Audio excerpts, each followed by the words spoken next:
Ito ang latest weather update.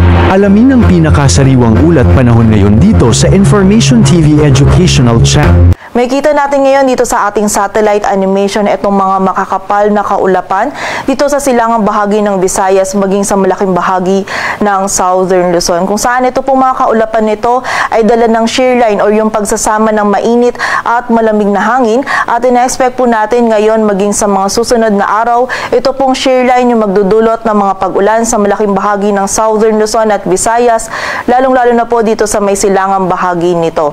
So pag-iingat po para sa ating mga kababayan dyan sa posibilidad o sa banta ng mga pagbaha at pagguho ng lupa. Samantalang northeast monsoon o amihan naman ay patuloy pa rin pong nakaapekto sa nalalabing bahagi ng Luzon kung saan ngayong araw ay magdudulot din po ito ng mataas na tsansa ng mga pag-ulan dito sa malaking bahagi ng Northern at Central Luzon maging dito din sa bahagi ng Metro Manila. And in-expect po natin ngayon maging sa mga susunod din po na araw ay patuloy nga magiging malakas yung amihan at magdadala pa rin po ito ng malamig na panahon dito sa malaking bahagi ng Luzon. And sa kasalukuyan ay wala tayong minomonitor na bagyo or low pressure area na maaari makaapekto dito sa ating bansa.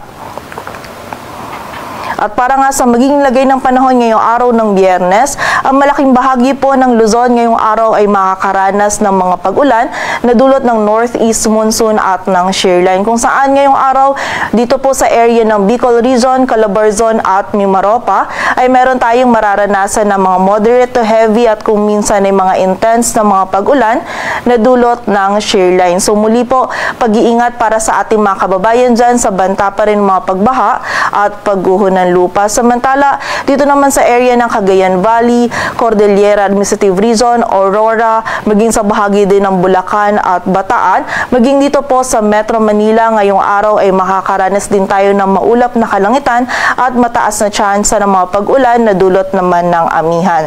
So kapag po tayo lalabas, wag po natin kalilimutan yung mga pananggalang natin dito sa mga pag-ulan na ito. Samantala sa area naman ng Ilocos Region at nalalabing bahagi pa ng Central Luzon ay meron tayong mararanasan lamang ng mga may hinang pag-ulan or pag-ambon na dulot pa rin po ng amihan. And ngayong araw, ang amihan po ay magdadala pa rin ng malamig na panahon dito sa malaking bahagi ng Northern at Central Luzon, maging dito po sa Metro Manila, lalo-lalo po yan sa madaling araw at sa gabi.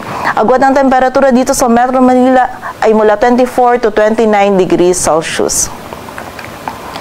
Samantala sa bahagi naman ng Visayas at Mindanao, patuloy pa rin po makakaranas ng maulap na kalangitan at ng mga pag-ulan, pagkidlat at pagkulog itong buong bahagi ng Visayas, maging ang Palawan at ang area din po ng Dinagat Islands, dulot pa rin yan ng shear line. So muli po, patuloy pong pag-iingat sa mga kababayan natin dyan sa banta pa rin ng mga pagbaha at pagguho ng lupa. Samantala dito naman sa nalalabing bahagi ng Mindanao ay meron tayong mararanasan pa rin ng mga isolated o yung mga biglaang pag-ulan, pagkidlat at pagkulog na dulot naman ng easterlies.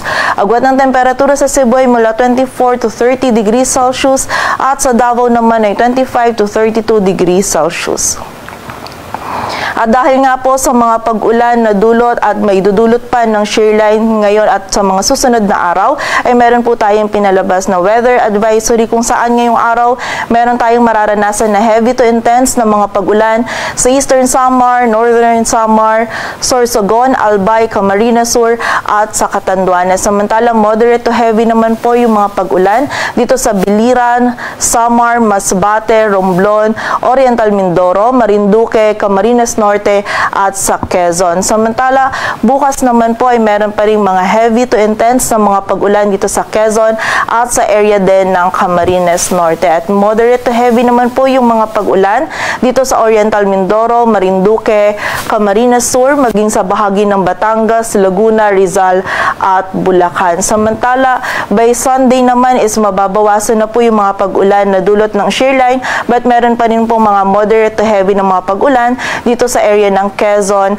at sa Camarines Norte. So muli po, pag-iingat po para sa ating mga kababayan sa banta ng mga pagbaha at pagguho ng lupa, and also makipag-ugnayan din po tayo sa ating mga LGU, lalong-lalo na yung mga areas natin na prone sa flash floods and landslides maging sa mga bulubunduking lugar.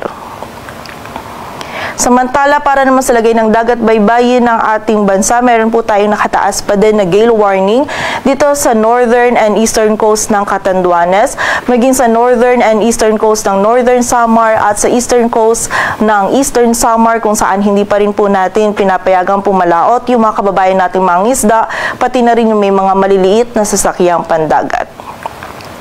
Dito sa Metro Manila, ang araw ay sisikat mamayang 6:23 ng umaga at lulubog mamayang 5:58 ng hapon.